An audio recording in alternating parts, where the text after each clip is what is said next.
আসসালামু আলাইকুম। আইএল টি-20 তে মুস্তাফিজ এবং তাসকিনের দল কিন্তু মুখোমুখি হয়েছিল।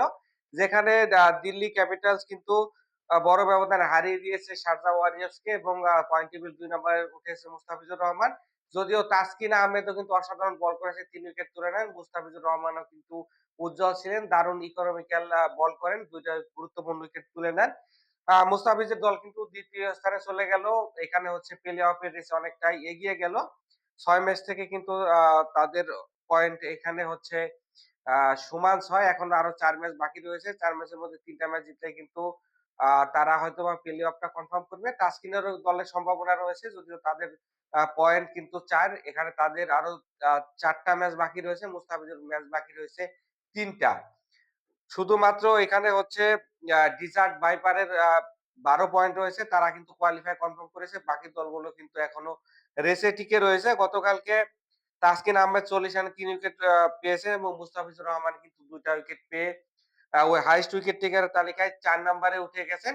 যেখানে কিন্তু মুস্তাফিজুর রহমান অন্যান্য বোলারদের থেকে কিন্তু ম্যাচ কম খেলেছেন। মাত্র এখানে হচ্ছে ৪ ম্যাচ খেলেই কিন্তু মুস্তাফিজুর রহমান ৫ ম্যাচ খেলেই কিন্তু ৯ উইকেটের দেখা পেয়েছেন। যেখানে সর্বোচ্চ উইকেট শিকারী কিন্তু তারই টিমের সালাম খিল। ৬ ম্যাচ থেকে ১২ উইকেট শিকার করেছেন। তো মুস্তাফিজুর রহমান কিন্তু ১ টা উইকেট কম পেয়েছেন।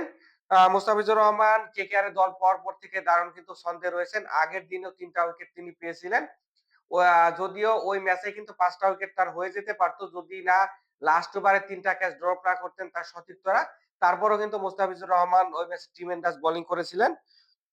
যদি তাসকিনের কথা বলি, একটা সময় দেখা যাচ্ছে বাংলাদেশের পেস বোলাররা কিন্তু ভালো কোনো ফ্র্যাঞ্চাইজি লিগে দলই পেত না। যদিও এখানে দুবাই টি-10 লিগে দল পেলেও কিন্তু বসে থাকতে হতো।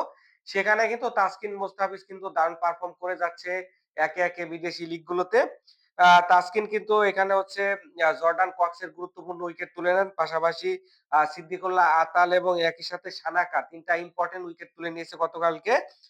কক্সের যে উইকেটটা তিনি পেয়েছেন দারুণ একটা বাউন্সারে কিন্তু ঘাবড়ে যায় কক্স, যেটা কিপারের হাতে ক্যাচ দিয়ে কিন্তু ফিরে যান। ২৮ রান করেছিলেন তিনি। এরপরে চরম মূল্যবান সিদ্দিকুল্লাহ আতালের উইকেটটাও তিনি পেয়ে যান। আতাল কিন্তু ৬৬ রান করে বিধ্বংসী রূপে দেখা দিয়েছিল। সেটা একটা ১৬ ওভারে কিন্তু এখানে রাজার হাতে ক্যাচ দিয়ে তিনি ফিরে যান। শেষের দিকে গিয়ে কিন্তু বিধ্বংসী সানাকাকেও ৫ রানে তিনি ফিরিয়ে দেন। ফিজের কথা যদি বলি, ফিজ কিন্তু মাত্র ২ বার ও ২ টা উইকেট তুলে নেয়। যদিও এখানে হচ্ছে আ পরবর্তী তার বল করার প্রয়োজন হয়নি। ১ম এ কিন্তু জর্ডান এখানে হচ্ছে চার্লসের উইকেটটা তিনি পেয়ে যান। চার্লসকে কিন্তু ৪ রানে তিনি সাজঘরে ফিরে যান। ওই ওভারে কিন্তু একটা ৪ মারেন। পরবর্তী বলে কিন্তু অফ স্টাম্পের বাইরের বলে তার ষোলার বুঝতে না পেরে চার্লস কিন্তু এখানে সালাম খেলের হাতে ক্যাচ দিয়ে ফিরে যান। আ আদিল রশিদকে এরপর তিনি ফিরিয়ে দেন মুস্তাফিজ। যদিও ওই বলটাতে কিন্তু মুস্তাফিজকে চার্জ করেন। কিপারও কিন্তু এখানে আবেদন করেননি। পরবর্তীতে মুস্তাফিজ বলে সানাকাকে দিয়ে আপিল করিয়ে কিন্তু দেখা যায় যে স্নিকোমিটারে হালকা ছুঁয়ে যায়। ফলে কিন্তু রিভিউটা সাকসেসফুল হয়। মুস্তাফিজ তার ২য় উইকেটটা পেয়ে যান। এখন আমরা চাইবো যে মুস্তাফিজ এবং তাসকিন দলেই কিন্তু প্লে অফটা কনফার্ম করবে। তাহলে কিন্তু এই দুজনকে আমরা বেশি দেখতে পারবো। মুস্তাফিজ যে আগুনের ফর্মে রয়েছেন, কেকেআর এবার দারুণ কিছু করবে বলে সেই আশা আমরা ব্যক্ত করতে পারি। সকলে ভালো থাকবেন। দেখা হচ্ছে নেক্সট ভিডিওতে। এখনো যারা আমার চ্যানেলটাকে সাবস্ক্রাইব করেনি তারা সাবস্ক্রাইব করে আমার পাশেই থাকেন। তাহলে খেলার সকল খবরাখবর কিন্তু আপনারা এখানে পেয়ে যাবেন। আল্লাহ হাফেজ।